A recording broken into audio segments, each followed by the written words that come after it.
That's right. We did one. We played Strange Acoustic once for some kids' web radio show in September out in L.A. But that I don't think that show's even happening. So it's literally. Well, it will supposedly. Oh, will. Yeah, just just later than we thought. Years later, you'll hear it. There's one earlier acoustic recording, but yeah, we wrote the songs in a way that they could come across, hopefully, with just an instrument and a vocal. Certain songs would be harder than others, but we're proud of the material, and we hope we can get it across in any way that we can. And if this kind of form is just another way to get the material across, and we don't necessarily need the computers and the drum machines and the synthesizers, although they're nice to have. They are nice. Oh yeah, that's definitely in the works. Yeah, for us, it's strange. We have strange hub cities. Pittsburgh is a huge city for us. We're really big in Pittsburgh. We've always been big in Pittsburgh. We don't quite know why, but Southern Florida, Seattle, yeah, San Francisco. We do pretty well. It's a bit random. It's places with lots of nerds. Probably is. A lot of computer people. We'll be touring, in the Midwest, and randomly we'll have a couple of great shows because there's not a lot to do. Yeah, people are just so grateful when you go to, an out of the way place. They're just like, oh my God, there's something to do tonight. The first 4 or 5 years that we were playing shows, which is 5-6 years ago now, the two worst cities for us to play in were actually Los Angeles and New York, because there was always just so much going on, and they were generally, we're playing across the street from the Human League and Ladytron tonight. That ought to be great, great. So there'd be 30 kids there, but lately we've been doing better in all around, and in the Midwest certainly, and just places like that where there isn't much going on. Well, out of nowhere we'll just have like a really big show. It's kind of a mystery, but we do have these odd little hubs throughout America. The next trick is to get outside of America again. That's we haven't been to Europe in like 5 years or something like that, and we would love to go back there. Yeah. We're working on it. Maybe. Fingers crossed. I hope so. We've had kind of short talks with a couple of labels over there, but nothing is really definitive yet. We'd love to get it out over there. I just want to get over there, honestly. Like, I'm almost willing to give someone the record just to be like, bring us over for a few weeks and let's do some shows. It's been so long since we've been there. Yeah. The economy tanked right as we should have. Right 2007 when Future Perfect came out is right when we should have gone over there and really tried to keep our fan base going, but that was right when it became just far too expensive for us to do it, And also, that's when the video game thing was really taking off over here. So we're like, well, maybe we should concentrate on touring in the U.S. now. So we may end up regretting that, but it was about 2 years ago. It was the first batch of demos? Almost exactly 2 years ago. Yeah, our last record came out on Rykodisc. It was licensed by Cordless and then Rykodisc. And we had a conversation with them. They wanted to sign us to kind of more of a proper record deal rather than just a licensing deal.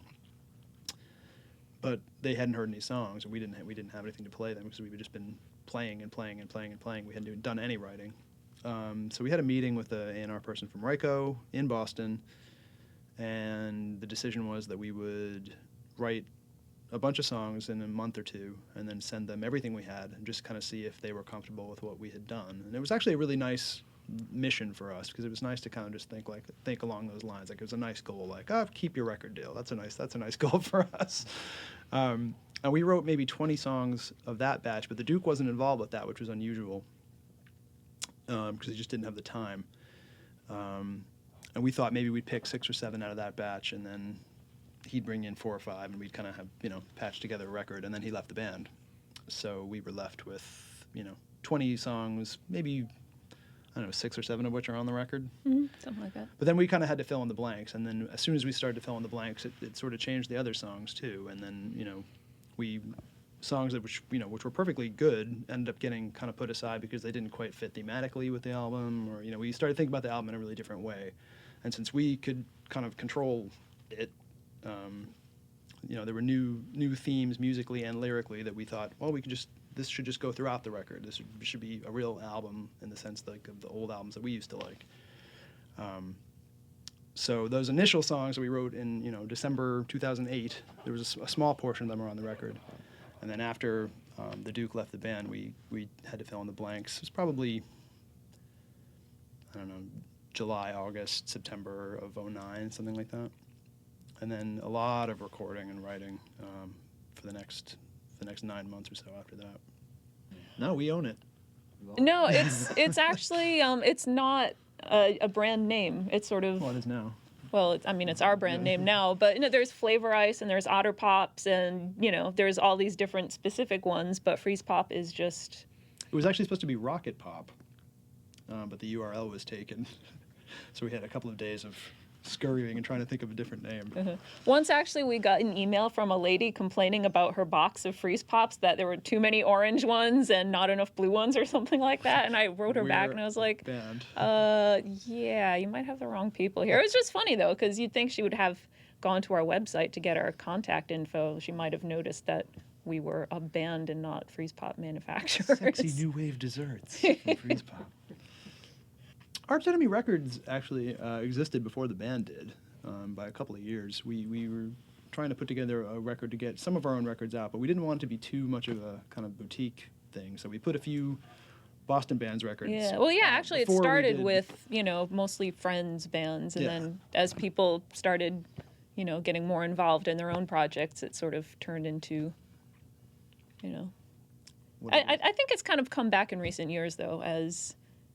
sort of putting out more stuff. Yeah, we had a little break in the mid-2000s or so where we weren't doing a lot, but the various partners at the label have been putting out more records, and we've been more active, and we've been doing things together again, which we hadn't done for a long time. So the label, it's interesting that it's still kind of working. Yeah. What was the question? What else we have going on? Oh, well, I have a couple of solo projects. A band called Lifestyle and another kind of even earlier synth pop sounding called Character. But since I had to kind of step into the writing role in Freezepop, those projects have been put on the back burner for a couple of years. We'll see if they still have any gasps of breath in them in next summer or something. I don't know. We talked about doing a new Lifestyle record, but it's certainly not a huge priority at the moment. So we'll see. Yeah. I'm just super busy right now. Like, I can't even think about taking on anything else. Although, I would definitely love to do more stuff with Gordon Merrick, or it'll happen eventually. It's been like a year of 12-hour days with Freezepop right now. It's just been like constantly like like no margin of error. It's like no peripheral vision. Yeah, just like it's must stay on target. It's been a little crazy, which seems weird, but there it is.